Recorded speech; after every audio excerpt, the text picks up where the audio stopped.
মানে ওকে গিন্নি গো, একটু শান্ত হ, একটু কথাটা শোনো। না না, আমি আর কিচ্ছু শুনবো না। এক সপ্তাহ সময় দিচ্ছি, তার মধ্যে মহারানীর মতো ওই সীতাহার আমার চাই চাই চাই। আহা, কিন্তু গিন্নি ওটার যে অনেক দাম, আমার কি আর মহারাজের মতো অত টাকা আছে বলো? এই শোনো, তোমার কি আছে আর কি নেই তা আমার খুব ভালো করে জানা আছে, বুঝলে? কিন্তু গিন্নি, একটা কথা কান খুলে শুনে রাখো, এবারে যদি তুমি ওই সীতাহার আমাকে গড়িয়ে না দাও, আমি তাহলে চিরদিনের মতো বাপের বাড়ি চলে যাব। এই আমি বলে দিলাম।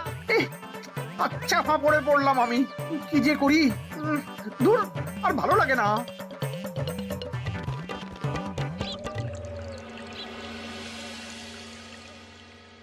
আজকে তোমাদের সকলের কাছে আমার একটা প্রশ্ন আছে। বলুন মহারাজ।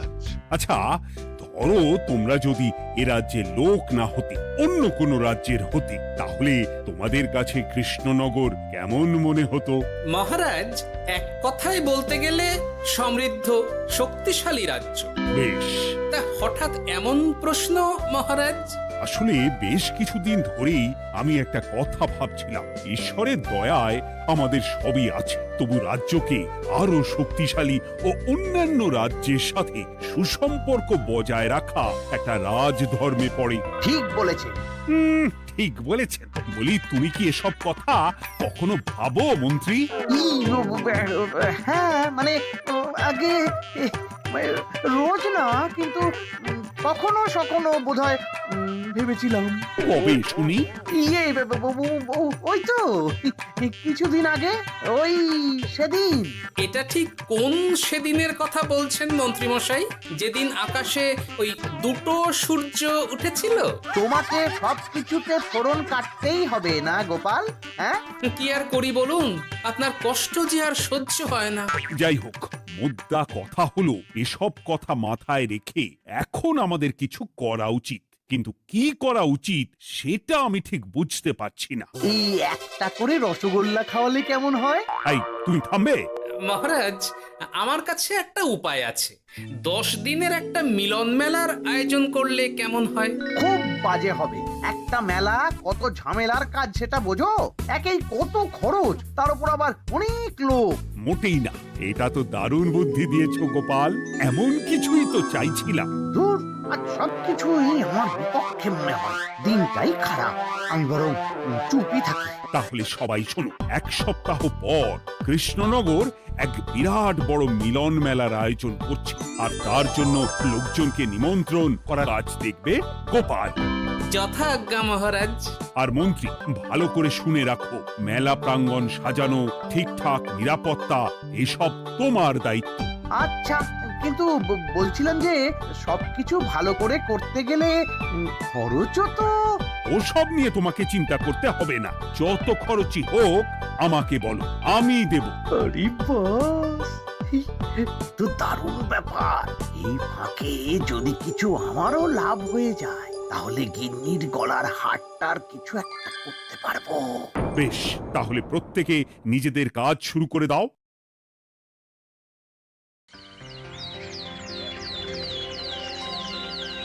শোনো শোনো শোনো, 1 সপ্তাহ পর কৃষ্ণনগর মেলা প্রাঙ্গণে অনুষ্ঠিত হতে চলেছে 10 দিন ব্যাপী মিলন মেলা। সকল গ্রামবাসীকে এই মেলায় আসার জন্য আমন্ত্রণ জানানো হচ্ছে। শোনো শোনো শোনো।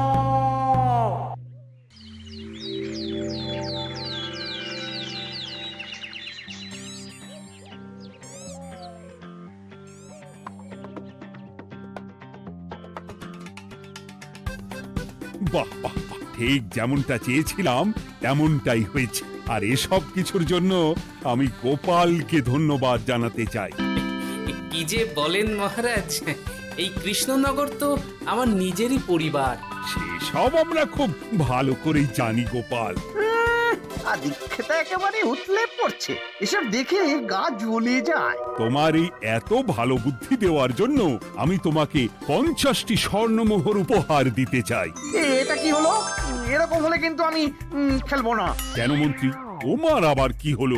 আমিও তো মেলার আয়োজন করেছি, তাহলে গোপাল একা কেন উপহার পাবে? সে তো মেলার জন্য অনেকেই কাজ করেছে, কিন্তু আসল বুদ্ধিটা তো দিয়েছে গোপালই। মন্ত্রী মশাইয়ের বোধহয় খুব হিংসা হচ্ছে। ঠিক আছে মহারাজ, আপনি বরং এই উপহার সকলের সাথে ভাগ করে দিন। না গো, কোনো ভাগ চাই না, তোমার উপহার তুমিই রাখো। যত সব।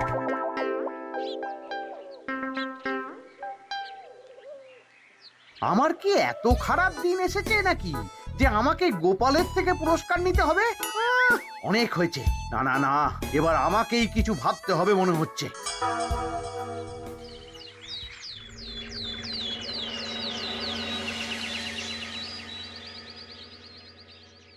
আমার আমার সব শেষ হয়ে গেল গো, সব শেষ হয়ে গেল। এবার এবার আমার কি হবে? মহারাজ, মহারাজ কিছু একটা করুন, মহারাজ কিছু একটা করুন। চিন্তা করো না, আমি দেখছি, যারা দোষী তারা শাস্তি পাবেই। কি শুরু হলো বলো তো হঠাৎ করে? এত বড় বড় চুরি ডাকাতি হয়ে গেল, অথচ কেউ কোনো টেরই পেল না। হ্যাঁ মহারাজ, আসলে রাতের বেলা যখন সবাই ঘুমিয়ে থাকে তখন এই চুরি ডাকাতিগুলো হয়, তাই কেউ কোনো শব্দ পায় না। ভালো করে অনুসন্ধান করো, যে বা যারা এই কাজ করছে তাদের যত তাড়াতাড়ি সম্ভব ধরে ফেলতে হবে, নইলে তো আমাদের প্রজাদের অনেক ক্ষতি হয়ে যাচ্ছে। হ্যাঁ মহারাজ, আপনি কোনো চিন্তা করবেন না। কোথায় আনন্দ করে সব প্রজারা মেলা ঘুরবে তা নয়, আবার এই উটকো ঝামেলা। একটা কথা বলছি, কিছু মনে করবেন না। আসলে এই ঝামেলার কারণ হলো গোপাল। আমি ঠিক জানতাম কোনো না কোনো ভাবে আপনি আমাকে দোষ দেবেন। সত্যি তো, এসবের সাথে গোপালের কি সম্পর্ক? ওরই তো সম্পর্ক আছে মহারাজ। মেলা শুরু হলো আর তার সাথে চুরি ডাকাতিও। আর যদি গোপাল মেলার বুদ্ধিটা না দিত তাহলে রাজ্যে এত চুরি ডাকাতিও বাড়তো না। মানছি মন্ত্রী মশাই, মেলার বুদ্ধিটা আমার, কিন্তু মেলার নিরাপত্তা রক্ষা তো আপনার দায়িত্ব ছিল। যদি মেলা থেকেই এই ঝামেলা শুরু হয় তাহলে তো আপনার কাজেও ফাঁক আছে। মুখ সামলে কথা বলো গোপাল। আহ, তোমরা একটু থামবে? এখন নিজেদের মধ্যে ঝামেলা করার সময় নয়। সবাইকে একসাথে কাজ করে আসল চোর ডাকাতদের ধরতে হবে, তারপর বোঝা যাবে কার দোষ ছিল আর কার নয়। আগে মহারাজ।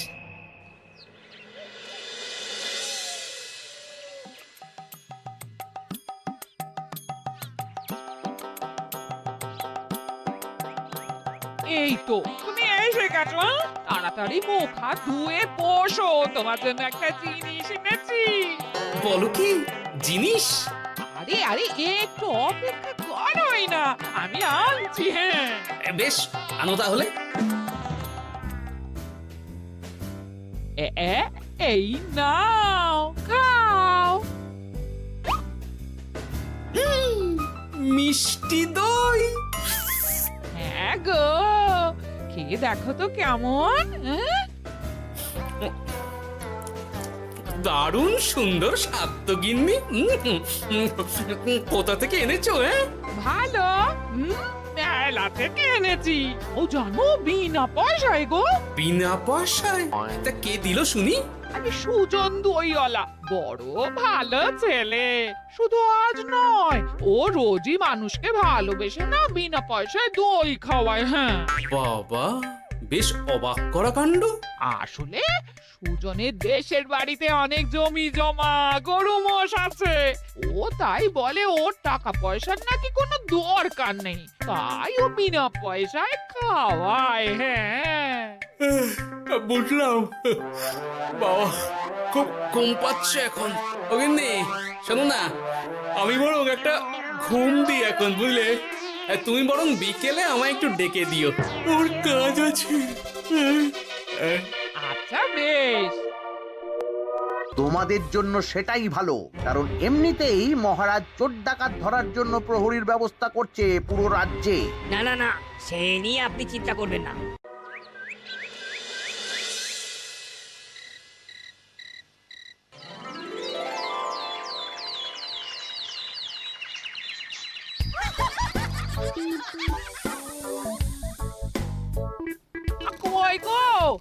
আর কতক্ষণ ঘুম হবে? সকাল তো হয়ে গেল। সে কি গিন্নি, সকাল? তোমাকে যে আমি কতবার বললাম আমাকে বিকেলে ডেকে দেবে। তা বলি কবেকার বিকেল? গতকালে না আজকে? তা তোমার বুদ্ধিতে কি বলে গিন্নি? আমার বুদ্ধি নিয়ে কথা বলো, আগে নিজের ঘুমকে দেখো। গতকাল বিকেল থেকে ডেকে ডেকে গলা ব্যথা হয়ে গেল, কিন্তু ওনার ঘুম আর ভাঙে না। হতেই পারে না। আরে না, ওদিকে কাণ্ড দেখো, রাতের খাবার পর্যন্ত পড়ে আছে। আজব কাণ্ড।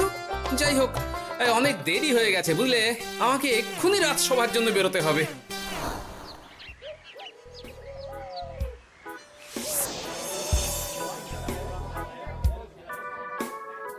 বাবা, এত ভিড় কি আছে এখানে?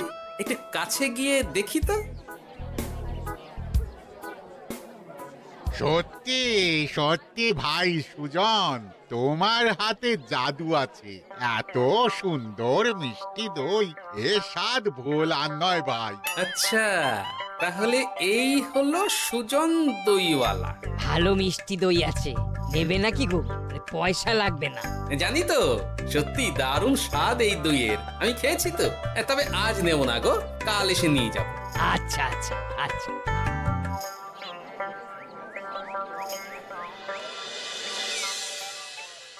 আর কোনো নতুন খবর পেলে ওই ডাকাতদের ব্যাপারে? না মহারাজ, এখনো ঠিক ধরতে পারিনি। ওরা বোধহয় বুঝতে পেরে গেছে যে আমরা খোঁজ করছি। মহারাজ, আমার মাথায় একটা নতুন বুদ্ধি এলো। রাতের বেলা করে সব বাড়িতে পাহারা দেওয়া শুরু করলে কেমন হয়? সব চুরি তো রাতেই হচ্ছে। আরে, এ তো দারুণ বুদ্ধি। কিন্তু মহারাজ, আমাদের রাজ্যের প্রহরীরা রাতের বেলা কি করে পাহারা দেবে? কেন কেন, কি সমস্যা? অনেক সমস্যা আছে। তাদের শরীর খারাপ হতে পারে, তার চেয়েও বড়, রাত জেগে থাকলে দিনে তারা সকলে ঘুমোবে, তখন পুরোটাই বেকার হবে। কিচ্ছু বেকার হবে না মন্ত্রী মশাই, আমাদের প্রচুর সেনা আছে, তাদের সকলকে দায়িত্ব ভাগ করে দিলেই হয়ে যাবে। তুমি বেশি বোঝো। গোপাল তো কিছু ভুল বলেনি মন্ত্রী, আমরা পাহারা বাড়াবো। আমি আজই সব সেনাদের সাথে কথা বলছি। সেনাপতি, তুমিও এ ব্যাপারটা একটু দেখো। যথাজ্ঞা মহারাজ।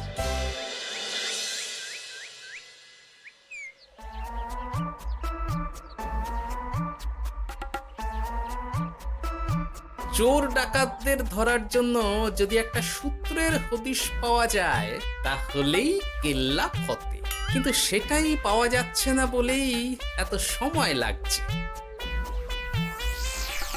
আরে, ওটা মন্ত্রী মশাই মনে হচ্ছে না? আড়ালে দাঁড়িয়ে এরকম কার সাথে কথা বলছে? এবার আমি যা বলছি ভালো করে শোনো। আজ রাতে মেলার পিছনের দিকে যে মাঠটা আছে সেখানে চলে এসো। বাকি কথা ওখানেই হবে। এই জায়গা নিরাপদ নয়। বেশ রহস্যজনক ব্যাপার। মেলার পিছনের মাঠ বললো না? রাতে আমাকেও দেখতে হবে কি হয় সেখানে।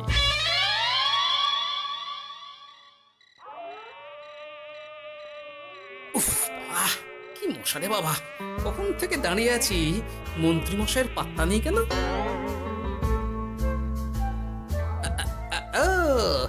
ওই তো চলে এসেছে। এই যে আমার সোনার হাটটা কই? হ্যাঁ, পই পই করে বলেছিলাম আমার ওটা চাই। আগে কি আর বলি বলুন তো, ওই হাটটা আমাদের দলের প্রধানের খুব পছন্দ হয়ে গেছে, তাই কোনোভাবেই ওটা দিতে পারলাম না। কি এত বড় সাহস! আমার বলার পরেও তুমি এরকম করলে? বড় ভুল হয়ে গেছে মন্ত্রী মশাই, এবারের মতন ক্ষমা করে দিন, আর হবে না, এই কথা দিচ্ছি। তোমাদের জন্য সেটাই ভালো, কারণ এমনিতেই মহারাজ চোর ডাকাত ধরার জন্য প্রহরীর ব্যবস্থা করছে পুরো রাজ্যে। না না না, সে নিয়ে আপনি চিন্তা করবেন না, আমাদের ধরা পড়ার কোনো সুযোগই নেই, কারণ যে পরিমাণ ওষুধ আমি আমার দইতে মিশিয়ে দিই সেটা একবার যে খাবে মরার মতন ঘুমোবে। বাহ বাবা, সে তো খুব ভালো। করো করো। তার কোনো নতুন খবর পেলে? মেলা তো শেষের দিকে। হ্যাঁ পেয়েছি, পাশের গ্রামে বলরাম নামে এক বড় মহাজন আছে। পরশু তার মেয়ের বিশাল ধুমধাম করে বিয়ে। শেষ একটা বড় দান মারতে পারলেই আপনার আমার দুজনেরই শান্তি। আচ্ছা, এই ব্যাপার তাহলে। এসব কিছুর পেছনে মন্ত্রী জড়িত, এইবার বুঝতে পারছি কেন রাতের পাহারাতে ওনার এত আপত্তি ছিল। কিন্তু ওই লোকটা কে? ঠিক আছে, এখন যাও, একটু সাবধানে কাজ করো আর আমার পাওনাটা ঠিকঠাক দিও, কেমন? সে কি সুজন দইওয়ালা? এবার আমার কাছে পুরো ব্যাপারটা পরিষ্কার হয়ে গেছে। না, কালই মহারাজকে সব জানাতে হবে, আর এদের হাতে নাতে ধরার জন্য একটা উপায় ভাবতে হবে।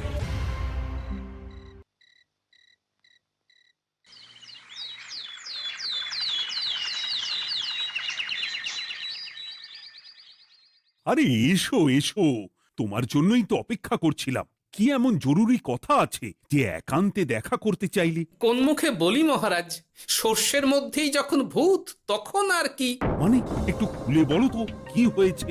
আমাদের রাজ্যের এই এত বড় বড় চুরি ডাকাতির পিছনে কারা আছে সেটা আমি জানতে পেরে গেছি মহারাজ। হ্যাঁ, এ তো দারুণ খবর। তাহলে আমরা এখানে কি করছি? এখনই তাদেরকে গিয়ে বন্দি করি? না মহারাজ, আমাদের হাতে কোনো প্রমাণ নেই, তাই ওইভাবে বন্দি করতে পারবেন না। কেন বলো তো, কারা আছে পেছনে? সেটা আপনি নিজের চোখেই দেখে নেবেন পরে। তবে এটা জানিয়ে রাখি, আমাদের মন্ত্রী মশাইও যুক্ত আছেন। কি? আমাদের মন্ত্রী? এত বড় বিশ্বাসঘাতকতা! আমি এখনই নিজের হাতে ওকে বন্দি করতে চাই। না না না না মহারাজ, সেটা করলে বাকি ডাকাতদের ধরতেই পারবেন না। তাহলে উপায়? আমি জানতে পেরেছি এই ডাকাতদের পরের নিশানা হলো পাশের গ্রামের বলরাম মহাজনের বাড়ি। বলরাম মহাজন? কাল তোর মেয়ের বিয়ে, আমাদেরও তো নিমন্ত্রণ আছে সেখানে। তাহলে তো আরোই সোনায় সোহাগা। শুনুন মহারাজ, আমার মাথায় দারুণ এক বুদ্ধি এসেছে। সে কি? হ্যাঁ, আপনি কোনো চিন্তা করবেন না, আমি শুধু যা বলছি সেটা করুন, বাকিটা আমি সামলে নেব। তবে দেখবেন যেন মন্ত্রী মশাই এসবের কিচ্ছুটি টের না পায়। বেশ বেশ বেশ।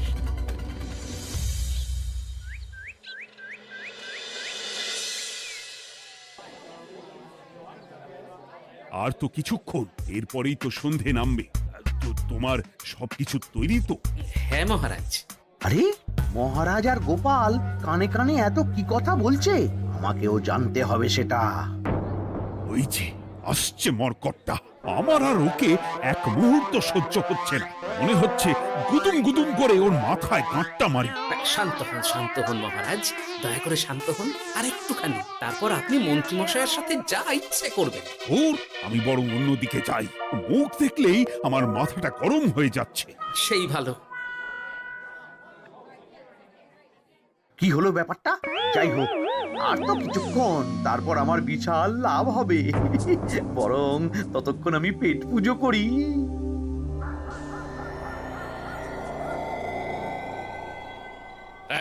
যা যা দামি জিনিস আছে সব দিয়ে দে। এই তো খেলা শুরু। এবার আর আমায় পায় কে? ও বাবা, এরা আবার কারা? সত্যি গোপাল দারুণ চাল চেলেছে। এই তোমরা এখানে কি করতে এসেছো? কেন, তোমরা যা করতে এসেছো? ডাকাতি? এমন তো কোনো কথা ছিল না। কার দলের লোক তোমরা? মন্ত্রী মশাইয়ের দলের লোক। এই রে, কি বলছে সব? কোথায় কোথায়? এই মন্ত্রী মশাই, এই কি বলছে এরা? আপনি দু নৌকোয় পা দিয়ে চলছে, আমরা থাকতে আপনি আরো এক ডাকাতের দলের লোককে ডেকেছেন। কি মন্ত্রী? শেষে কিনা তুমি? কি খেয়েছে রে, আর বোধহয় বাঁচতে পারবো না। কই, চুপ কেন? বলুন, মন্ত্রী মশাই সোনার হার ডাকাতি করে আপনাকে দেওয়ার জন্য এখানে ডেকেছেন। কি সোনার হার? আমাকেও তো একই কথা বলেছে। আপনি আমাদের থেকে খবর নিয়ে অন্য দলকে কাজ দিয়েছেন। এই না না, মিথ্যে কথা। কিসের মিথ্যে? আপনি ছাড়া তো আর কেউ জানতো না এখানের কথা। না গো, আমি শুধু তোমাদেরকেই কাজ দিয়েছি একদম শুরু থেকে। আর কোনো ডাকাতের দলকে আমি চিনি না, আমি তো নিজেই প্রথম শুনছি। মন্ত্রী, লজ্জা করে না তোমার? তুমি আমার প্রজাদের এইভাবে ঠকাচ্ছিলে। ইয়ে মানে মহারাজ, আমি আসলে। অনেক হয়েছে মন্ত্রী মশাই, আপনি ধরা পড়ে গেছেন। প্রহরী, বন্দি করো সবাইকে, আর মন্ত্রীকেও। আমাকে ক্ষমা করে দিন মহারাজ, আমি ইচ্ছা করে এটা করিনি।